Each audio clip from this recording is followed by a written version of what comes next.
Hey guys, and welcome back to another episode of Sounds Like a You Problem. I'm Daisy. Thanks for following along. Thanks for listening. Thanks for all the love and support you guys have shown me very recently.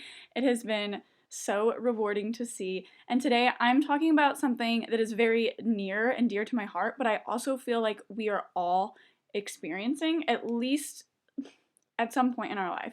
And that is instant gratification, inflation, and finances. Let's get into it. Listen, we are normal people and we have normal people problems.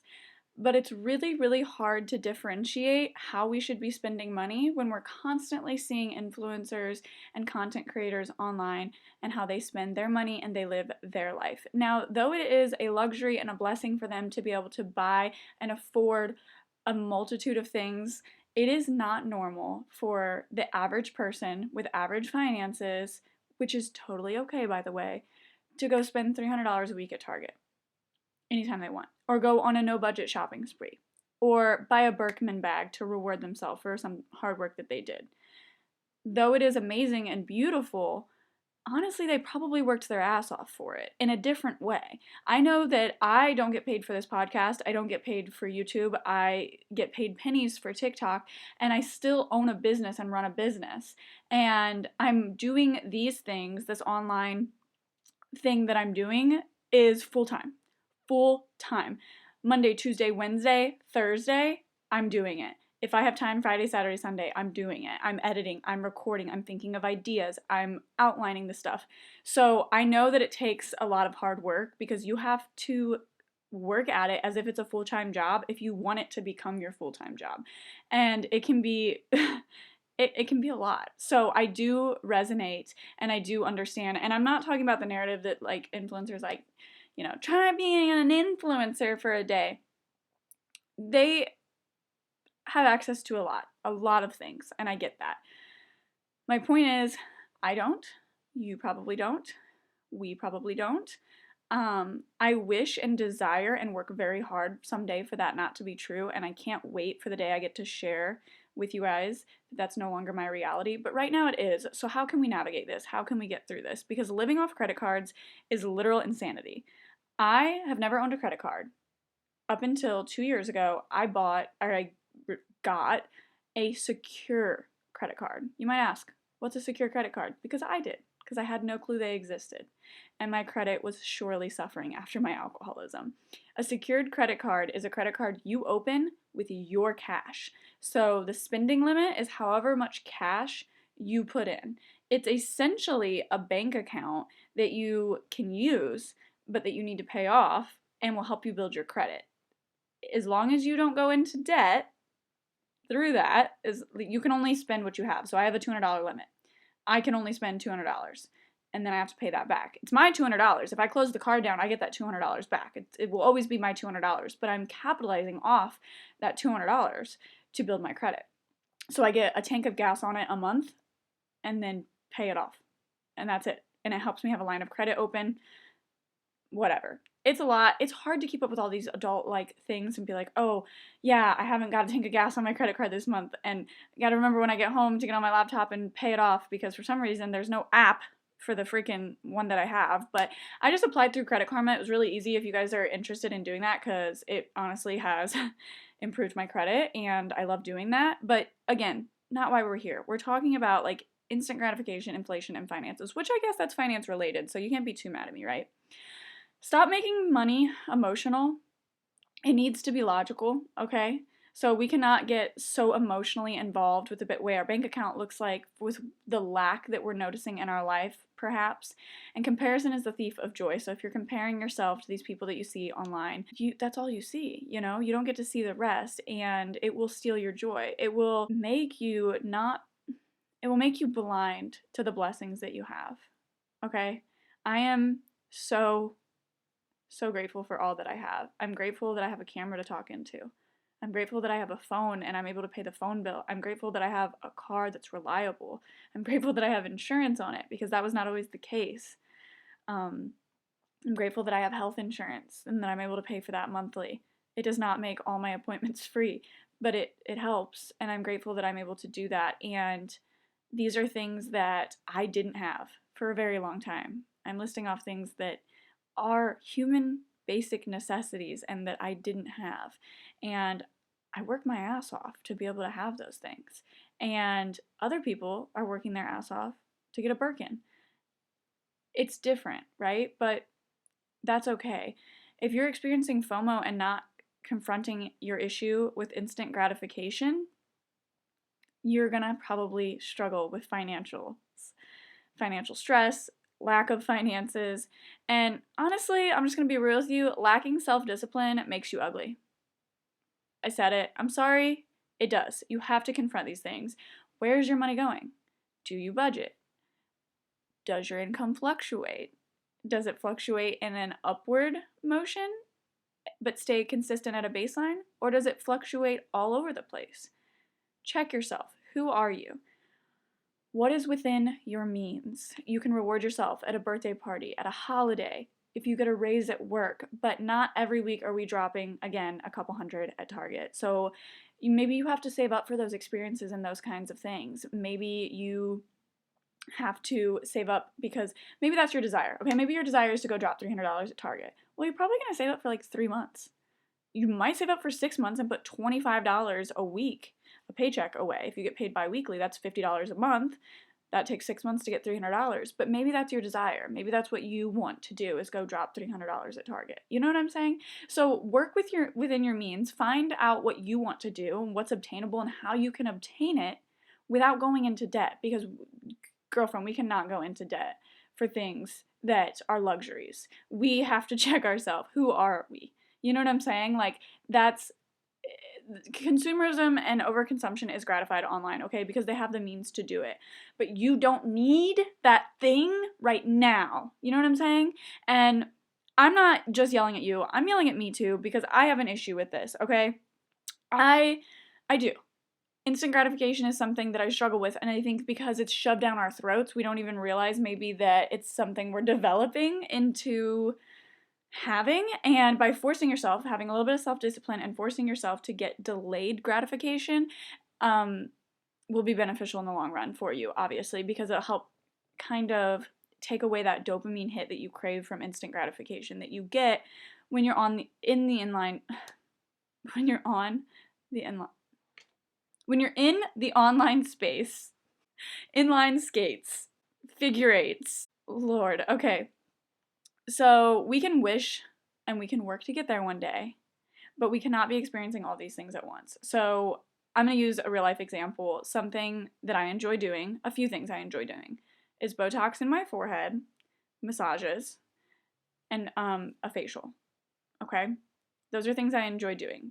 But those are not things I can do every month. I can't do all of them in the same month, nor do I have the funds or the ability or the means, nor is it responsible of me to just put it on our credit card so that because I feel like I deserve it and I see everyone else online doing it. Okay?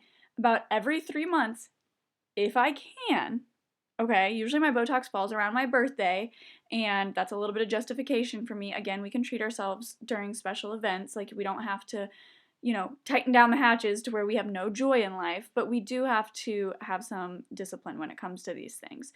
So every 3 months if I can, I'll cycle Botox, and then I usually put it on a payment plan. Not everyone offers payment plan Botox. I know a girl personally. She's a friend of mine. I know all her certifications, and I've known her for 2 years now.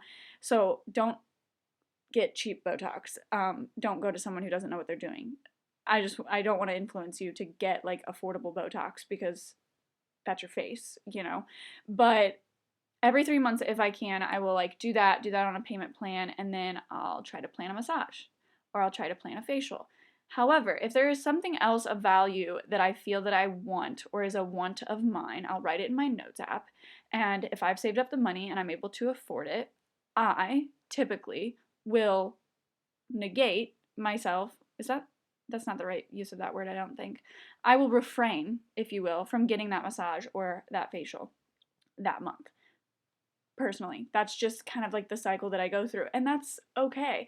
And you can find affordable ways to do this at home. Maybe you and your partner have a massage night party where you each, you maybe go to the grocery store and spend $20 between each other and split it, so you're only dropping $10, and you buy some oils and perfumes and a couple candles. And then you go home and have a fun date night and you take turns massaging each other. And then you probably, with that $10 worth of supplies you bought, can do that multiple times throughout the year. That's just like a more affordable way to obtain and experience that privilege, that luxury, right? And sometimes we got to be creative. I'm like always budgeting, always doing deals. I literally have rewards at every store I've ever shopped at, I'm pretty sure. I definitely capitalize on them. I use Fetch often, which is scanning your receipts for things you already buy. You get points and then you can cash out. I typically wait till the end of the year because December is a financially draining month for, well, let's be honest, everyone in the world, I think. I'm pretty sure. If you celebrate Christmas, it probably is financially a bit draining. Also, taxes. You know what I mean? You know what I'm saying? So I feel like I'm on base with that, but Fetch, that's amazing. I will put that in the description. It's great because usually a year in, I will have $50 worth of rewards to cash out almost anywhere I want. Ulta, Home Goods, TJ Maxx, Marshalls, Walmart, Sam's Club, like wherever. AutoZone, 1-800-Flowers, Edible Arrangements. You can use it literally, like you can cash out. ASOS is on there. Hot Topic is on there. A bunch of new ones just dropped on there. And you can capitalize more on it because there's like deals and promos going on. So if you spend like $20 on Purina dog toys before this date, then you'll get an extra zhuzh of points. And you could capitalize on that like a lot more. But again, that's you spending more of your own money. So I tried not to do that unless it's something I was already getting. If you catch my drift, that might be kind of abstract to you, but it's much easier to use than Upside, which is like the gas app that I honestly cannot be bothered with. I tried it and it doesn't work for me. This Fetch I've been using for 2 years and I love. This is not sponsored. This is not an ad. You guys know I'm not big enough yet for that. If it is and when it is, I will let you know, I promise. But I do just genuinely love them because I'm trying to save money. I'm trying to save you money. I'm trying to think of obtainable ways that are easy to implement in your life so we can enjoy our life a little bit because we are the normal person, right? Another thing, I got a Sam's membership, okay? And I got it half off. I waited for them to have a sale. And I like walk in there and feel like I'm in a different tax bracket. I have never in my life had enough disposable income to where it would ever make sense for me, ever in my life, to buy anything in bulk. I was like, if I run out of deodorant, I will just scrounge up change and get myself some deodorant. I am not buying a 4-pack of deodorant. That's ridiculous. What if I die this week? Like, it just was a very abstract foreign concept to me. And I bought the membership on sale because I thought Jordan and I each have vehicles and we both have motorcycles. If anything, this is going to save me in the long run with gas in both these vehicles. And it has. But it also has helped with like beverages we keep in our house, water bottles, toilet paper, and paper towels. It has already paid for itself in savings because I told myself I was going to do the math and figure that out, see if it was worth it. I bought it in August. It's December. So within that time frame, I have already technically saved more than I spent on said membership. It's usually $50 a year. I paid $25. And Jordan and I are going to switch off every year paying the membership price. But if it wasn't worth it, I wasn't going to get it next year. However, I now know that it is worth it. And I am beyond grateful to be in a place where I can buy toilet paper in bulk. I don't oftentimes hear people say that because I think that by the time people blow up or they're doing things that are big on the internet, they already have money, they already have funds if they have a lot of eyes on them, and maybe they're not talking about the reality of their life right now. But I want that if you guys read my description, we're vulnerable, we're transparent, we're raw, and we're real here, and that is the dang truth. But a lot of those things that help require attention and dedication that allows you to save so you can splurge. And that is where like the self-discipline comes in because those require attention and dedication. So like I said, our splurge looks a lot more like a $60 massage twice a year. Not a Birkin bag. But reality is that people aren't trying to, but they are showing how they live and spend money that doesn't mean we make the same or that we can have the same habits. And then it's just constantly put in front of our face and then we don't even question our actions because what we're seeing all the time we perceive as normal because we're seeing it all the time. If you cannot buy something twice, like a good rule of thumb, if you cannot afford to buy something twice, don't buy it once. So if I can't afford to buy a new makeup palette twice, say it's $60, if I don't have $130 in my bank account, I'm I'm not buying a $60 palette. Honestly, at this point in my life, it's been 2 years since I have been under $300 in my account, and typically on any given day, I have more than that in my bank account because it makes me feel safe. It makes me feel secure. And you guys, if you watched my Money Matters video, that's going to help your relationship with money. And I think that you should go watch it because that trick that I tell you guys in that video gave me so much peace. So find alternatives to doing larger scale events. Like I was like, use that nail polish that I know is in your bathroom instead of going and get your nails done. Guess who does her own nails? This girl right here. I do my own nails. For Christmas 3 years ago, I think it's 3 years ago this year, I bought $120 worth of nail supplies, everything. I'm talking nail grinder, I'm talking gel top coats, I'm talking press-ons, I'm talking glitter and gems and a whole thing of gel polish and matte top coats and everything, LED light. And I haven't had to buy anything new since to do my nails. And it's been 3 years. So I invested in doing that because I knew it was going to save me money in the long run. Literally doing my nails twice saved me money. Doing my nails and toes in the same day, already ahead of what the nail salon would have been. You get good at it, okay? You find ways to save, you find ways to budget, you find ways around things, right? And these people have that money and that disposable income, and they're spending a lot of their time working, recording content, planning things, doing events, traveling, etc. So they're probably looking for convenience, and a nail salon offers convenience, but what it doesn't offer is competitive pricing if you do it yourself. So another thing is if you can't wait to get your hair done, go for a more low maintenance hairstyle next week. And I know these are mostly like beauty habits that I'm talking about, but I do feel like that's mostly the audience I'm speaking to. If you are a male, then I think, there's potential that you're having overspending issues as well, and maybe just need a little bit of financial advice and enjoy this conversation we're having about instant gratification and delayed gratification, and you can apply that to other things in your life. But I find that it's us women a lot that are like spending money on things to try to keep up with everything else that everyone else is doing. So you look for a more low maintenance hairstyle, girlfriend. If you are the person who cannot wait to get their hair done and has to spend this amount of money, then maybe it's time to, check yourself and evaluate, like, what is a way that I can spend less money on this experience? Go for a more, talk to your hairstylist and see if there's something that you can do that is more low maintenance. Can't live without it. Hate to burst your bubble. You're alive right now, living without owning it. Okay? So